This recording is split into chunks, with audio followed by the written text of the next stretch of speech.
Assalamualaikum warahmatullahi wabarakatuh. Halo sahabat rimba, kali ini kita akan membahas 3 ular hijau yang harus kita kenali. Mengapa? Karena salah satunya ada ular hijau yang sangat berbisa dan banyak memakan korban di Indonesia. Yang pertama, kita akan membahas dari ular yang tidak berbisa. Nah, ular ini bisa disebut dengan ular gonyosoma atau ular bajing, ular boncleng, dan masih banyak lagi nama sebutan lainnya. Namun, nama latinnya adalah Gonyosoma oxycephalum. Dan yang satu lagi, ini adalah ular pucuk atau sering juga disebut ular totogu. Nama latinnya adalah Ahaetulla prasina. Bentuk kepala yang lancip dan memiliki tubuh yang agak sedikit ramping. Yang ketiga, kita akan membahas tentang Albolabris. Nah, ini adalah ular yang sangat berbisa. Ular Albolabris atau sering juga disebut dengan ular bangka laut, ular bungka, dan masih banyak sebutan lainnya. Kepalanya cenderung membentuk hati dan agak sedikit bulat. Tubuhnya pendek, tidak sepanjang Gonyosoma dan Ahaetulla prasina. Dari tubuh Albolabris, dia memiliki tubuh yang gemuk, tidak panjang, ukurannya kurang dari 1 meter, dan karakternya agak sedikit pasif dan lambat. Namun, tiap serangan, dia memiliki serangan yang cukup agresif. Namun, gerakannya dari ranting ke ranting cenderung lebih lambat. Untuk pucuk atau Ahaetulla prasina, dia memiliki ukuran tubuh yang sangat ramping dan juga panjang. Bahkan bisa 1 meter atau 1,5 meter lebih. Mendominasi warna hijau beserta corak putih, serta bentuk mata yang terdapat garis menyamping. Sedangkan Gonyosoma memiliki ukuran yang cukup besar, bisa mencapai 1 meter dan 2,5 meter. Sedikit gemuk, namun panjang dan memiliki tembolok yang cukup besar. Jadi ketika Gonyosoma ini merasa terancam, dia akan membesarkan bagian tenggorokannya sebesar mungkin untuk menakuti predator atau mangsanya. Untuk ekornya, Gonyosoma sendiri memiliki ekor yang kuning dan dilanjut dengan warna coklat serta agak sedikit merah atau corak-corak kuning di warna ujung kecoklatannya, di warna coklatnya. Sedangkan ular pucuk, dia memiliki ekor yang full hijau dan sangat lancip. Nah, untuk Albolabris yang berbahaya, dia memiliki warna yang merah dan agak sedikit pendek. Untuk taring Albolabris bisa disebut dengan taring Solenoglypha atau taring yang bisa dilipat ke belakang. Taring yang panjang bisa menembus ke bawah dagunya. Ini sangatlah membahayakan. Jadi hati-hati, jangan sampai kita menangkap ular Albolabris dengan tangan kosong, karena taringnya bisa menggapai ke bagian bawah dagunya dan ke belakang lehernya. Untuk ular pucuk, dia memiliki bisa yang rendah, jadi bisanya hanya berpengaruh kepada hewan-hewan kecil seperti cicak dan mangsa lainnya. Untuk taringnya bernama Opisthoglypha, yaitu taring bisa yang terletak ada di belakang dari giginya, dari gigi serinya. Cenderung sangat paling ujung, paling belakang, dan memiliki sepasang taring yang dapat mengeluarkan bisa.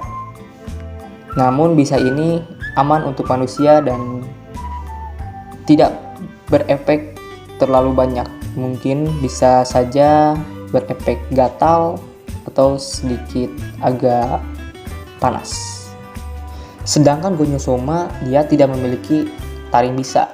Jadi taringnya ini hanyalah untuk mencengkram mangsa-mangsa dia atau memangsa predator untuk bertahan.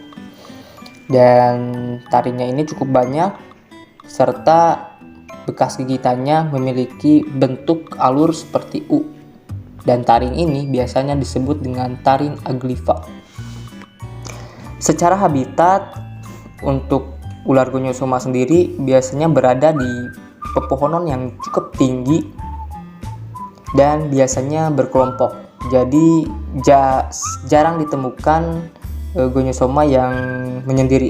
Biasanya ada 1 atau 2 sampai 3 ekor di satu pohon. Dan untuk ular pucuk biasanya dia diam di pohon yang sangat tinggi, di pucuk pohon yang berada di atas ketinggian yang cukup lumayan tinggi. Berbeda dengan ular Albolabris yang sering diam di pepohonan yang kecil dan relatif banyak disinggahi oleh burung atau mamalia kecil lainnya seperti tikus. Untuk makanan mereka hampir sama. Mereka memakan unggas seperti burung, mamalia seperti tikus, dan hewan kecil lain seperti katak, dan hewan-hewan lain. Gertakan pertama dari Albolabris biasanya adalah pertanda dia untuk mengasih sinyal pemberitahuan agar predator atau pemangsa untuk mundur dari hadapannya. Upaya ini dilakukan agar dia tetap merasa aman dan juga dia tidak ingin mengeluarkan waktu yang banyak untuk berseteru atau berkelahi dengan mangsanya. Jadi biasanya ada 1 atau 2 gertakan, dan yang ketiga kali itu adalah bisa dibilang adalah gigitan yang basah atau gigitan yang cukup lumayan berdampak sangat besar. Jadi biasanya ular Albolabris ini dia tidak langsung mengeluarkan bisanya. Jadi pertama untuk pemberitahuan agar kita bisa mempunyai waktu untuk melarikan diri atau cari tempat yang aman agar tidak diserang oleh si Albolabris ini. Berbeda dengan ular pucuk yang ketika dia menemukan bahaya atau predator, dia akan lari dan dia akan berusaha bersembunyi atau berkamuflase dengan daun-daun yang merambat atau pepohonan lain yang memiliki warna serupa dengan warnanya, warna hijau. Untuk Gonyosoma biasanya jika ditemukan di atas perairan, dia akan melompat ke dalam air dan cenderung akan berenang untuk menjauh. Ketika sudah merasa aman, dia akan kembali ke atas dan ke pohon untuk hinggap kembali di pohon dan beristirahat di tempat itu. Gonyosoma itu adalah ular yang tipe pemburu, jadi dia akan berburu mangsanya.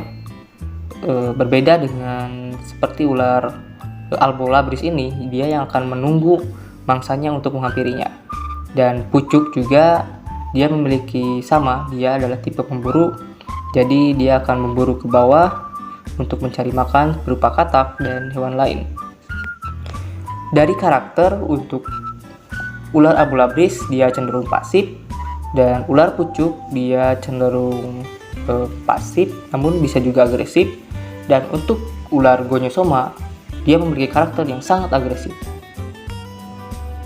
Ketika Gonyosoma merasa terancam, dia bisa saja menyerang, dan lompatannya ini cukup jauh serta gerakannya cukup cepat.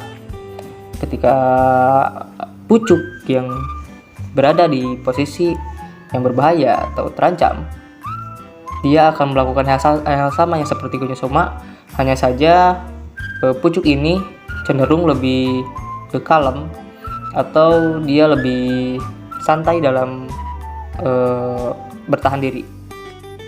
Dia akan melihat dengan cukup lama untuk mentarget posisi yang akan dia serang. Dan untuk ketika Albo terasa terancam, dia akan cenderung untuk diam sejenak, untuk memberi peringatan. Ketika peringatan itu tidak bisa disangkal atau peringatannya tidak didengar, maka dia akan bertahan dan mengeluarkan taringnya. Namun jika benar-benar terdesak, seperti terinjak atau tak sengaja kita salah pegang, bisa saja dia langsung menggigit dengan gigitan basah dan mengeluarkan bisanya. Mungkin untuk pembahasan dari 3 jenis ular hijau ini cukup sekian. Semoga bisa tercerahkan dan semoga bisa dapat dimengerti tentang cara membedakan 3 jenis ular yang hijau yang sering dijumpai di Indonesia. Semoga bermanfaat. Saya Rangga dari Hukum Rangga Official. Assalamualaikum warahmatullahi wabarakatuh. Tidak sepanjang